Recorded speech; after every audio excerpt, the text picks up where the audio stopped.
hopping on just slightly early, just a little before 8. As always, how are you guys doing? I guess I'm doing pretty good. I finished up with work as of yesterday, so I'm off for the rest of the week, and I leave on Friday for Salem, Massachusetts. It's a mouthful. With a friend of mine, and I will be in Salem for the weekend, and I'll fly back to St. Louis on Monday.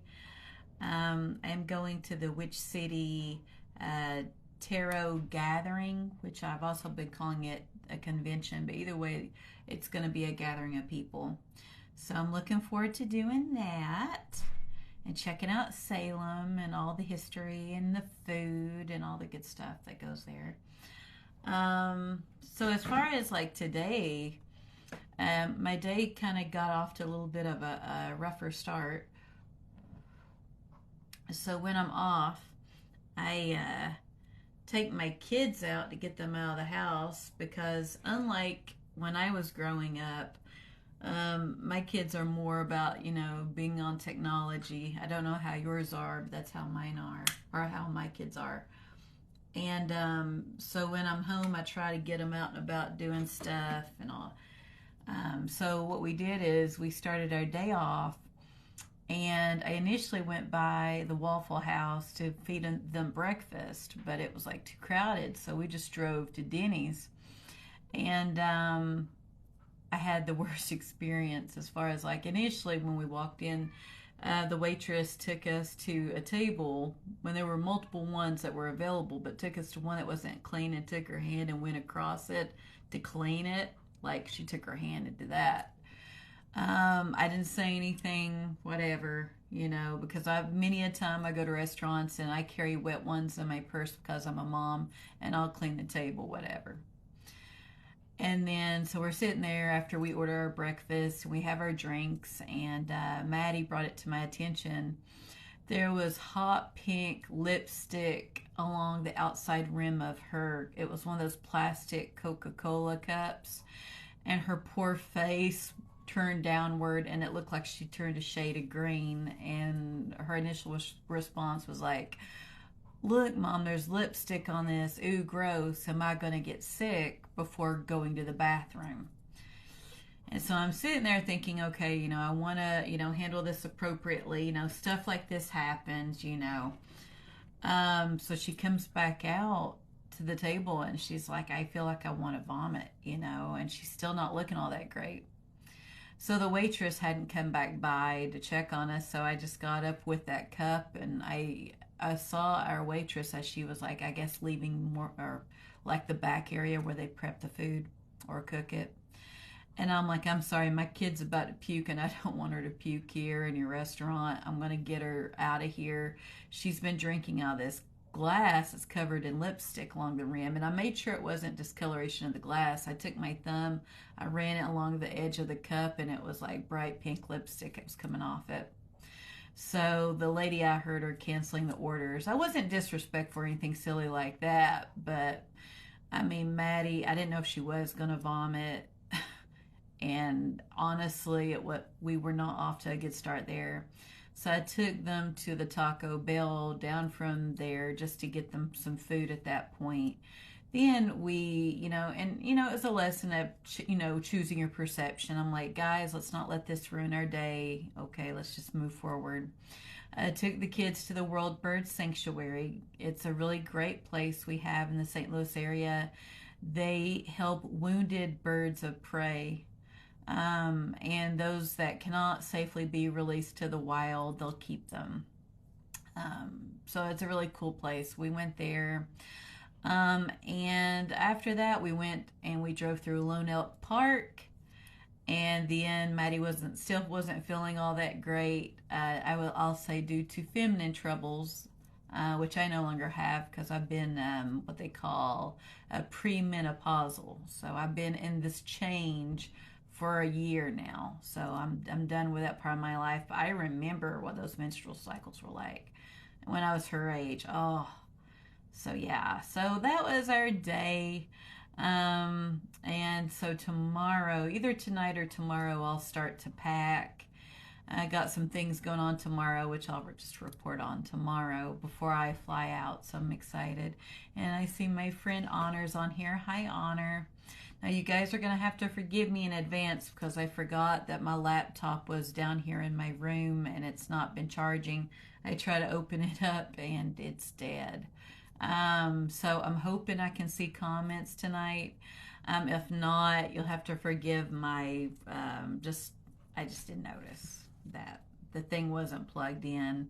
I'm more like about books and being out and about doing stuff. I don't really notice that thing, honestly. I'm not on my laptop very much.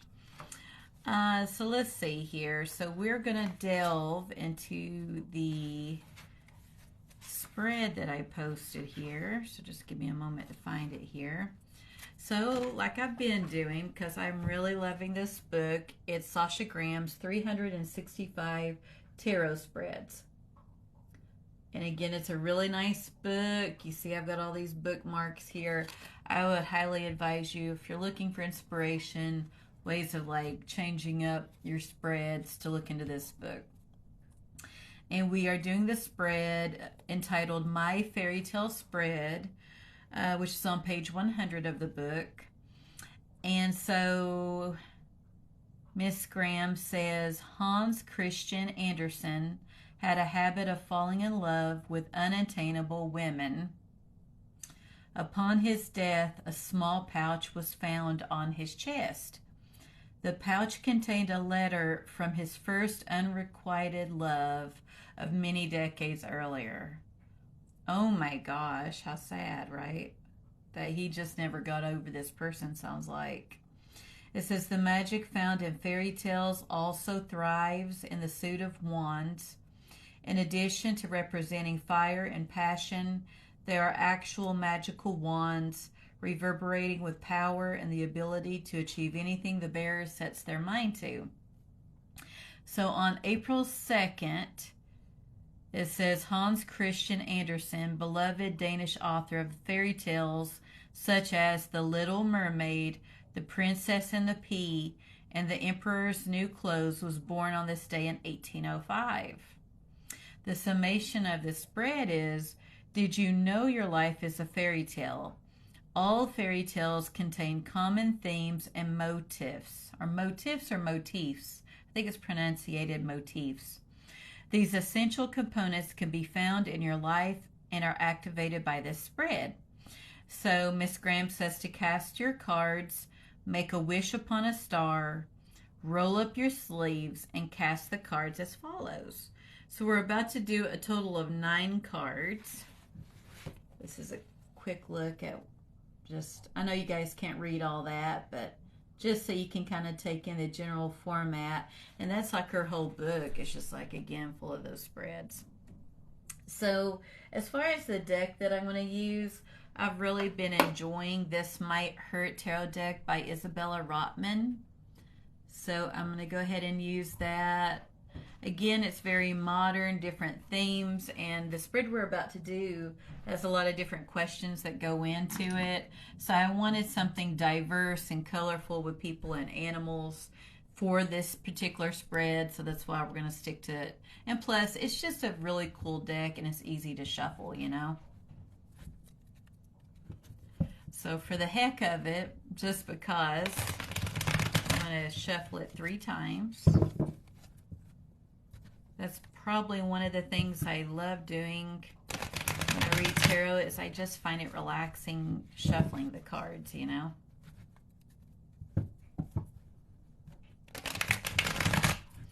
And now I'm going to go ahead, I'm going to point the camera downward so that you guys can see my table here, which is actually my altar space. I do a lot here.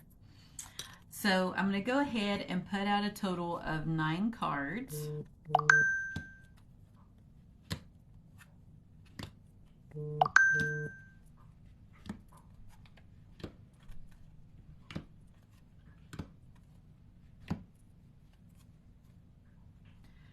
So let's see here. I'm going to kind of watch my finger. So this here is our first row. This is my left, and I'll be working from left to right, and this is the second row. So I've got 5 cards here and then 4 on this row, just because of just limited space, right? So the first card stands for hero, which is who am I? So I'm going to go ahead and flip them all over here.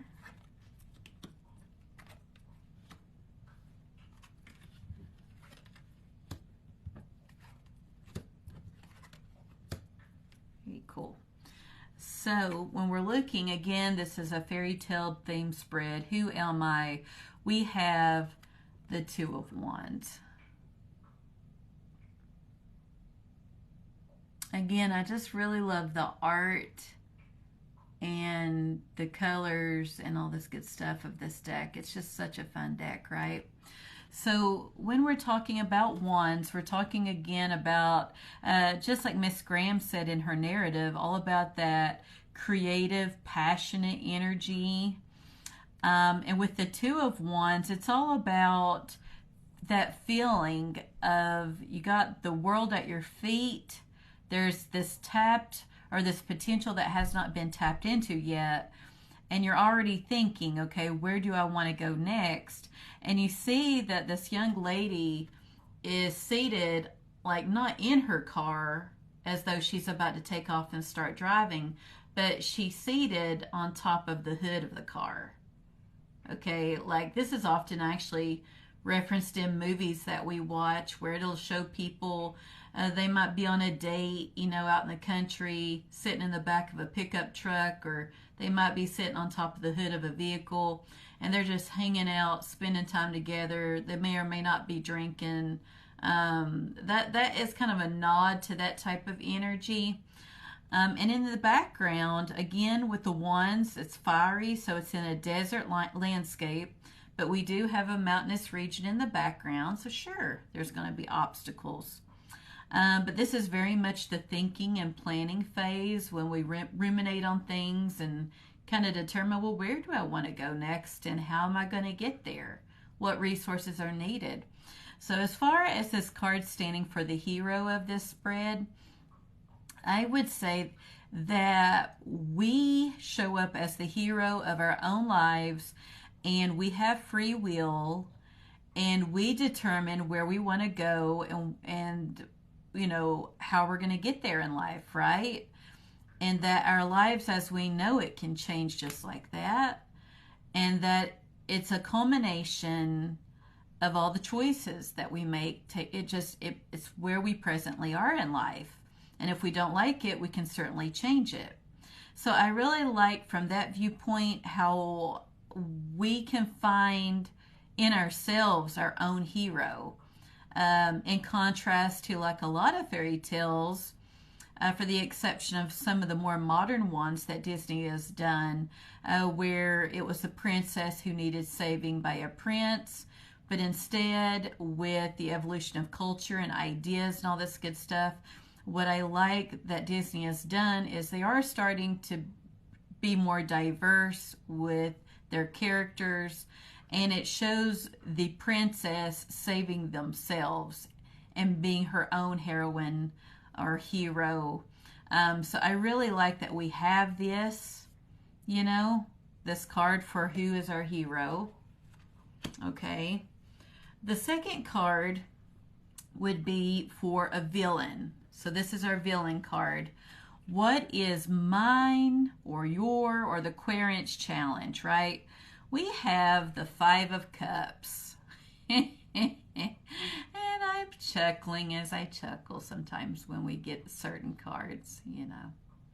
This card makes sense to me because with the Five of Cups, any of the fives do show some sort of conflict, okay, in tarot and all the suits.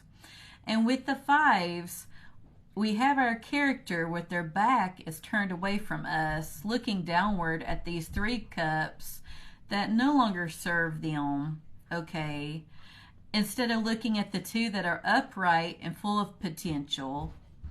So at some point, once healing occurs and someone has some sense of closure, Then they're going to go ahead, pick up these 2 cups, cross the bridge, and move on. Because see, here's a home in the distance. There's greenery there. There's growth, productivity. They're going to focus on this energy versus what was lost.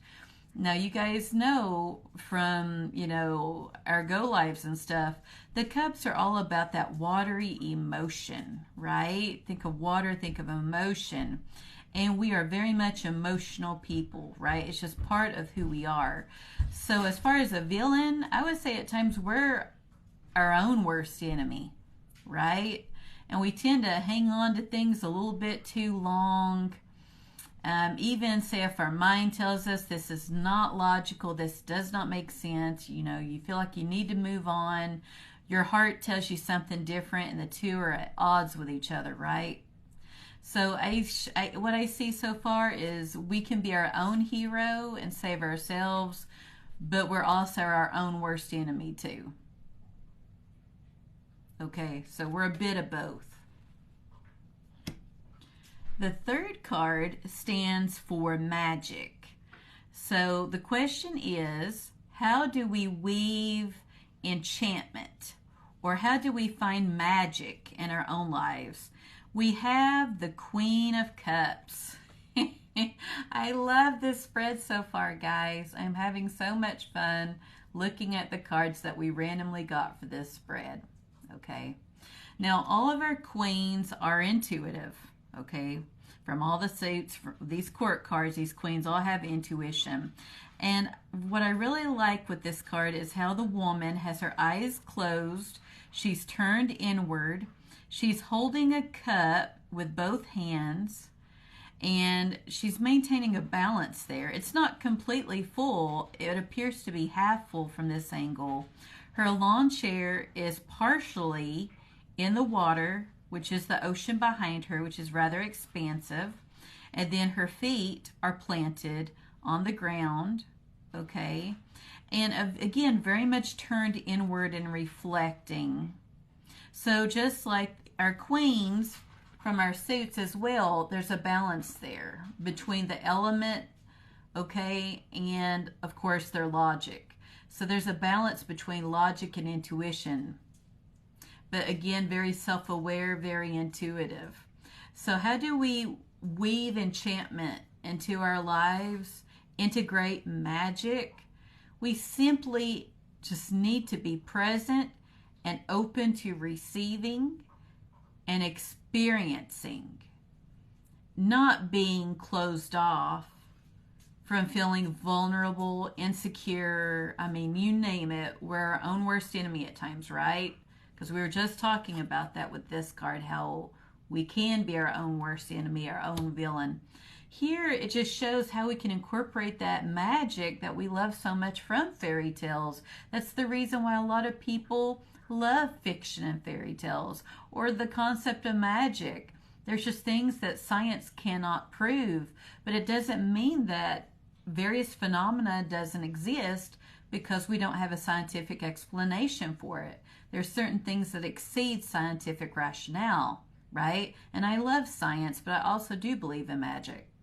So again, it's being open to receiving like our lady is here, and just being very present and experiencing things, the draw of the moon, the phases that we go through in life, right? The blackness. We're not going to always have all the answers, but just be comfortable in not knowing necessarily what's around the bend. Being open to having an adventure. Going back to our Two of Wands card. Let's be open to having an adventure and know that we're going to be capable of handling whatever life throws at us, So I like that we have this card. The fourth card stands for nature. What element do, say, you, me, or the querent have a close affinity to? And we have the Nine of Wands. And so again, we've got that fiery energy that Miss Graham alluded to in her narrative about this spread. And it links back to our hero card, which is from the Suit of Wands. So with this, It's one of those things where, how do I put this? The element would obviously be fire, since fire is our element for wands, right? Um, I would say by looking at this card that this character, he's very much immersed in his work. There's a little apple core at his desk, origami. There's just so many things going on, right? And he's got his hand up to his head as he's writing in his notebook. Very much in his head, very much focused on his work. We've got all these various writing utensils in the background there, which could stand for all of his accomplishments and accolades. But what I see here is maybe a need to maybe step away. He might be having a little bit of a creative or writer's block because he needs inspiration. He needs to tap into something else that's not on this desk that he's obviously spent too much time at, right? Even though he's been digging what he's been into, he just does not look well here. So I would say this would be more of a cautionary tale so far looking at this card, that it's great to have this energy and this passion, drive, creativity. You know, these are very exciting things, right? Fiery excitement is a cool thing. But at the same time, yes, it's great that we've been focusing that fiery enthusiasm, but at the same time, we don't want the fire to go out. We got to keep the fire going. And that means we need to maintain that excited, inspirational type state, right? And there's a world beyond, say, this guy's desk. And I like the different writing utensils. It shows that they're open to doing things differently. All these writing utensils look different. So each time, what this person may be engaging in may look different. But that's the spice of life, is trying different things, talking to different people, gaining different insights. This is what defines a life, right? So I very much think we have that fiery element going on here. So the fifth card stands for word, potion, or object. And the question asks, what is my power object? We have the Three of Pentacles. So as far as objects go, from what I can see in this picture, we tangibly have pentacles, we have a statue, we have three people with hard hats working together with various tools and equipment to make this statue. And yeah, so I would say, as far as a word, potion, or object, I would say what tools are in our tool belt, which is kind of a nod to our book club, because for some time now, Honor and I have been doing Rulie Stories Tarot Toolkit and going over her take on things, and Honor and I will reflect about what Rulie writes in her book for our group. I would say this is very much the tangible in life, right? So it's like, how do we dress ourselves for the day? What resonates with us? How do we want the world to perceive ourselves, and like, or as far as like, how do we want others to perceive us, and how do we feel good about what we're wearing? What kind of food are we eating to like make ourselves happy? Are we getting in as far as like enough good nutritious food, right? Because I do believe that food that's well prepared can make someone happy, which is why I allude to happiness. But of course, there needs to be a nutritional content. Do we have moderation and balance? Are we moving around enough? Are our basic needs met? Because pentacles are all about the tangible things, right? Do we have a stable income coming in, food on the table, a roof over our head?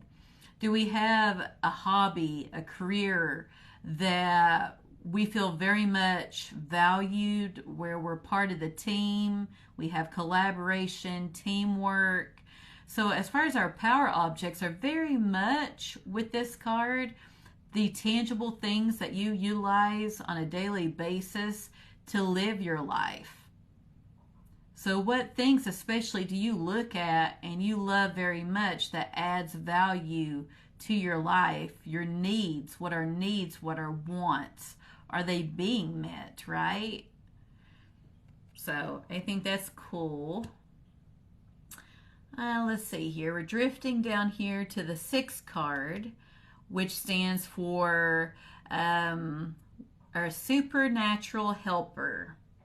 So it asks, what is that to us? To me, you are the querent.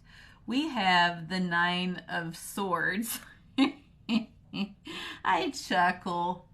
I was just telling a colleague of mine yesterday at work about how this card, like I've told you guys in these go lives, if there's a card to describe me, not every day, but a lot of days, it would be this 9 of Swords card, right? We again, alluding back to the 5 of Cups, can be our own worst enemy, right? Because we get in our heads like this one.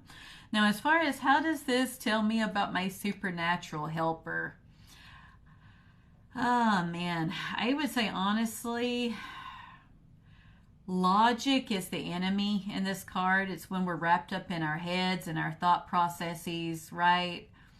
Our intuition, though, that's also in play at times, but how do I put this? We've got more of the logic going on here than anything. Creating narratives that may not exist, ruminating on problems like we've talked about, and then just being surrounded by all these knives and daggers, feeling very vulnerable, like we're about to be attacked, right?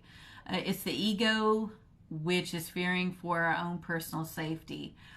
As far as a supernatural helper, it's at this point in time, I would say, like I have in other go lives, you would lean into your faith. So however that looks in your life, whether it be prayer, people connect to spirit with meditation, how do we get out of our head? Okay, how do we get out of this energy to get more back into our Queen of Cups? This is where we want to be, right? How do we get out of this state so that we can get more open to this state, right? And get that magic in our lives, which is what we ideally want. And we've talked about this too. Again, tarot doesn't replace, professional or medical help. Do you need to see me, you, or the querent? Do we need to see a counselor, psychiatrist? Medication does wonders. There is value in science, right? It's what we currently know. It's just proven to help people. That's why medications are in use. Do we need to be part of a group? Do we need to grow our community to where we don't feel so alone? Make meditation more so of a practice. Journaling, getting out and walking, say, every day. This is how we're going to find, our supernatural helper. And again, alluding back to the first card, who is the hero of this narrative, which is our spread. We are our own hero. We're going to save ourselves, right? But sometimes we're just going to have to save ourselves from ourselves. Kind of like that one song just popped into my head from Pink. Don't let me get me. I'm my own worst enemy. Well, that is one of my probably favorite Pink songs, and there's truth to that. We are our own worst enemy a lot of times, I think. The 7th card asks, what would be, our spirit animal? What is a helpful animal? And with this, I'm looking rather closely. I do not see an animal in this picture. What we have here is the 4 of Cups. And what I see here is somebody with her back against a tree looking away from us in a meditative pose, turned inward. And sure, 4s generally stable like a table in tarot, reflect that stability. But then here is another, opportunity, another cup being offered, but you don't see her reaching for it. And the thing is this card can be interpreted as somebody feeling a bit morose, turning inward, feeling a little gloomy, kind of bummed out even, not ready to move on to the next thing. But however, a different perspective is maybe they're not ready to take on the next opportunity. Maybe again, they just need to simply sit and be present, like this is the energy we ideally want, to be open to magic in our lives, and maybe we don't need to necessarily jump to the next thing, because again, we've got the Two of Wands. We're still in that thinking, planning mode about where we want to go. We're not behind the wheel of the car yet. We're not ready to drive off yet. This is again turning inward, and that's perfectly okay, you know, because again, she has a support here of a tree with very good roots. Now, as far as like an animal, for this spread, what is our spirit animal? I would dare say with cups, it's water. So maybe somebody would feel like a connection to some sort of watery animal. And I don't know. Other than that, I tend to, because we have so much sky and birds can be in trees, even though this is cups, maybe there's a little owl or a little bird, or dare say a little crow that could hang out. But we don't have that, right? That's our imagination. That's my imagination going wild. But given that it's cups, if we're thinking about a spirit animal, maybe it's a little watery critter, you know? So the 8th card would be, what is the magic of 3? Okay, what is the role of creativity inside mine, your, or the querent's life? And we have Strength card. So I think this honestly shows that we need a challenge, that it's okay that things don't come easily to us in life. And I think it also reflects the need to have a little bit of fun, you know, because when I look at this card, I see the infinity symbol. So it's an ever constant give and take, right? And we have this young lady, and she is like keeping the lion's mouth. It looks like she's keeping it closed. And the lion's looking up at her. And she doesn't seem concerned that the lion's going to somehow eat her or anything. And she's even went around its mane and decorated it with flowers. So this shows me as far as what is the magic of 3, right? Would be to, yes, we want a challenge, but we got to keep it light and fun on this journey that is life, you know, and to kind of maybe make friends with our own, say, inner black shadows, that shadow work that we're always doing, because our shadows are a part of us. It's coming to terms with the things that we might not like about ourselves, but it's just who we are, because we're flawed, right? We're not meant to go through life and not be, you know, perfect. We're, you know, most of us are going to slide in that casket probably looking worn out, beat up with tattoos, you know, like not many of us at all will be sliding into the casket looking immaculate. That's my dark sense of humor coming into play, okay, guys? But yeah, it just shows them having fun. I would say one big takeaway with the Strength card, again, we've got that single-minded focus and determination. I would say it's to make sure that others have an opportunity to voice what they think and to not feel like we're trying to close their mouths, you know, because that could be another way of viewing this. Like maybe the lion has something to say. So maybe she should like give him a chance to say whatever he wants to say. But either way, it's got a playful feel to it, right? And then our last card stands for what is the ending of my fairy tale, okay? And again, this would be for me, you, or the querent, you know? And so what is the culmination of the journey as of present? Because again, we've got free will. Our actions and decisions can change or spread just like that. So nothing is set in stone, right? So we have the Page of Swords. I love that we have a page because the page is all about that youthful energy, very thoughtful, ruminating, wanting to learn, gather knowledge, very excited. And here we are seeing what appears, I don't know. I would say them. I'm not sure if it's a male or a female. I'm going to say this is a them. which I'm not saying that in a disrespectful way, of course, but again, sex doesn't matter with tarot anyway. But this individual is holding their hand to their chest. Their dagger is in their left hand, and around them there's a wind and there's clouds and there's like birds flying above them. So you know how I've said before that we basically, our intent is through our left, and say whatever your dominant is, you manifest through your right. So here, her left, she's holding the sword, the dagger, but she's going to manifest, or they're going to manifest through their chest. We're talking about like the heart chakra, right? Despite the chaos, the unknown from these dark, heavy clouds, remaining resolute, being observant, eyes wide open, not being quite confident to look directly at us, not having all the answers, but again, you know, just being present for the journey and the chaos, the light, the ups and downs of life. So what is the ending to this journey? Is that it's an unknown. Again, going back to the very beginning, we're very much in the planning stage, looking at the map, sitting on top of the car, very romantical, right? Or romanticized. I don't think romantical is a word, but I use it sometimes.